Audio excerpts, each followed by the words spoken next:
1990 was a significant year. From a personal point of view, I became a parent for the first time. When it came to cars, it was also quite significant. Honda launched their supercar, the NSX. Renault launched the Clio.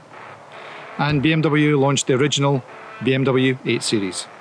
As I say, in 1990, the original BMW 8 Series was launched, and it was an attempt by BMW to really break into the luxury GT market. But unfortunately, they only produced it as a coupe. And 9 years after it was launched in 1999, production ceased, due partly to poor sales overall. So after 20 years, BMW has decided to revive the 8 Series. This time, the good news is the 8 Series comes as a coupe and a convertible. And it's the convertible that we're going to be looking at a little bit in more detail today. Enjoy!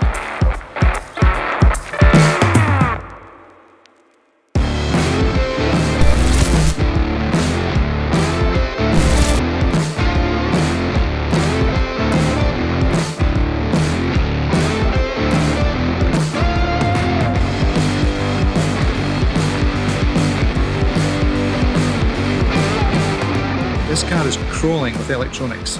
You only really need to lift your fingers to actually press a button, so the car will do whatever you need it to do.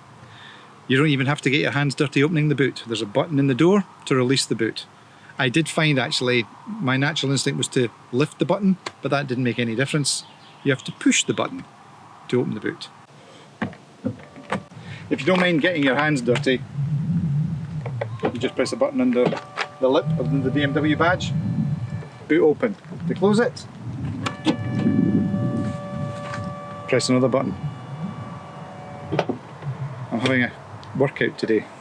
Anybody who has a convertible knows the importance of the wind deflector. It significantly reduces the amount of backdraft that hits and creates turbulence within the cabin.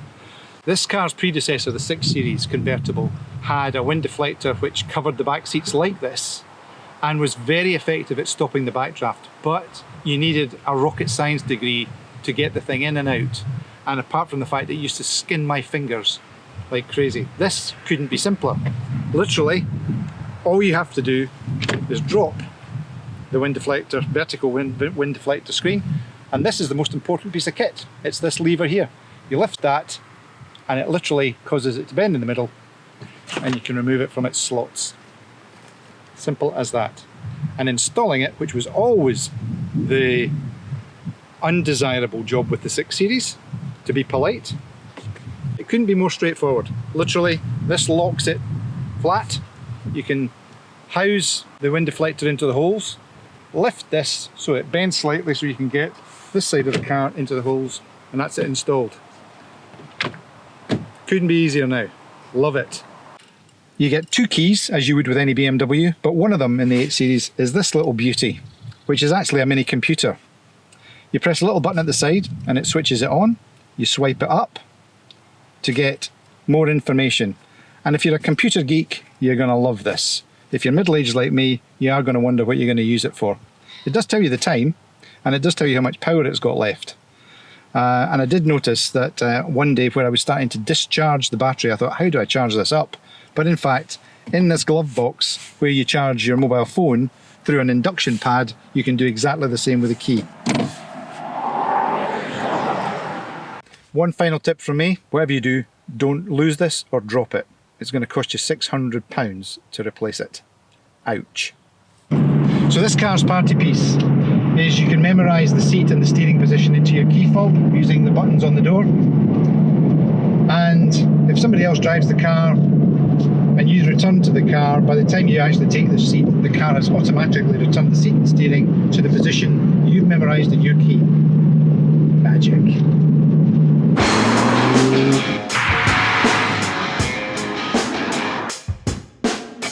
On a lovely day like today, the last thing you need is a hot cabin, but the heating in this car is comprehensive, to say the least. Apart from the fact you have a heated steering wheel, which you initiate by just pressing a button down here, and in the winter time, on a cold morning, it is a fantastic option. Definitely recommend it.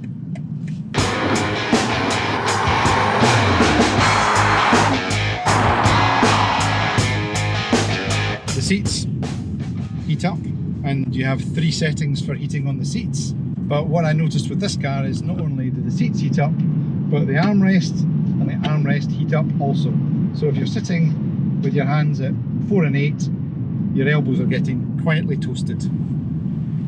In addition to that, BMW have finally plagiarised BMW's air scarf, and in both the driver and the passenger seat there are little vents which blow warm air over your neck, and there are 2 buttons down on the panel in between the driver and the passenger where you can initiate, switch on and switch off your air scarf.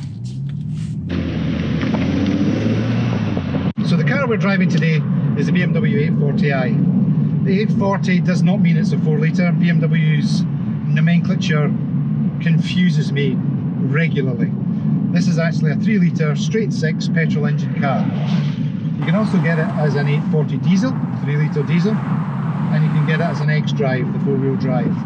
It's also available as a 4.4 V8, but again BMW call that the 850i. And they also have the M8. Apart from the noise it makes and the speed it travels at, you can tell it because it has sensible exhaust pipes out the back.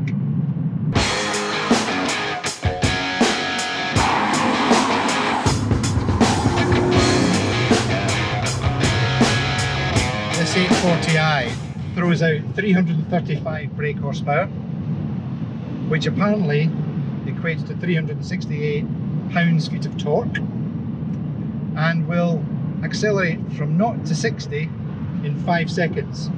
So it's no slouch, and in fact it's only 1.2 seconds slower than the 4.4 V8. It comes with a very smooth 8-speed ZF automatic gearbox, which is extremely smooth. As ever with the BMW ZF automatic gearbox, if you knock it to the left, you now move it into manual mode, and you can start to change gear with the flappy paddles.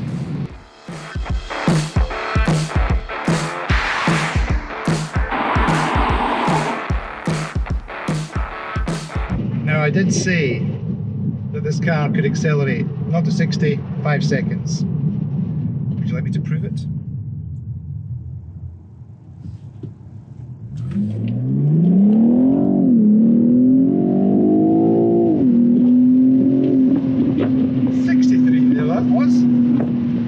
I think that was 5 seconds. So although this car is no slouch, if driven sedately, which I increasingly do at my age, it will comfortably return over 400 miles from a tank of fuel. So now we're going to take the car for a run around Loch Leven to see if this 20-year wait has been worth it.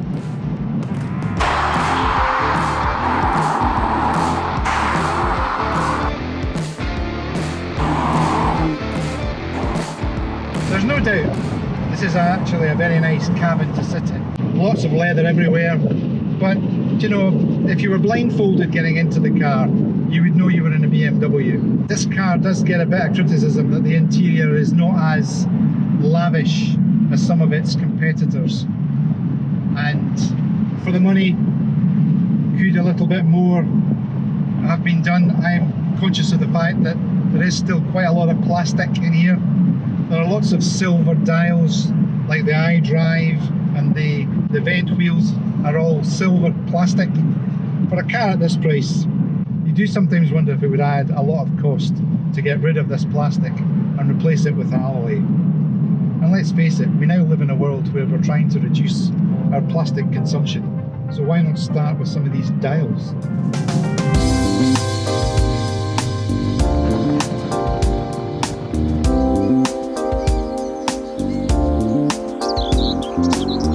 This car is crawling with Harman Kardon speakers.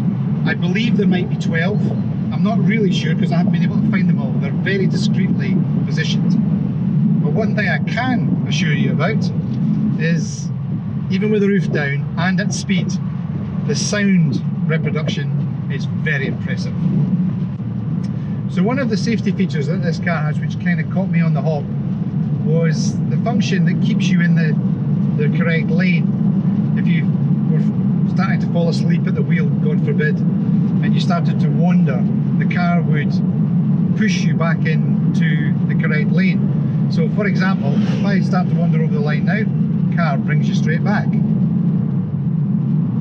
What you need to remember is if you're going to overtake anybody, you have to use your indicator, and then you can move in to the overtaking lane without the car pushing you back.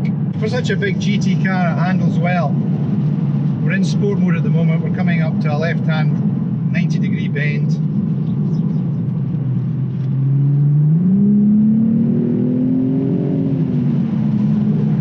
And into the Kingdom of Fife. So why do they call this place Scotland Well? Because there's a well.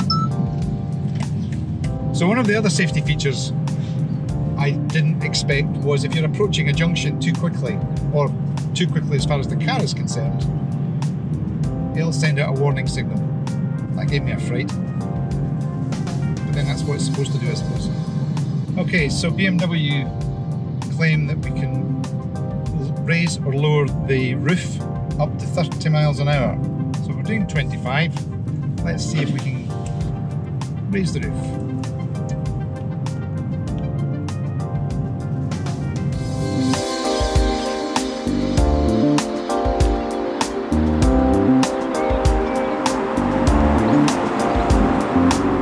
Let's get back to 30 miles an hour and lower the roof.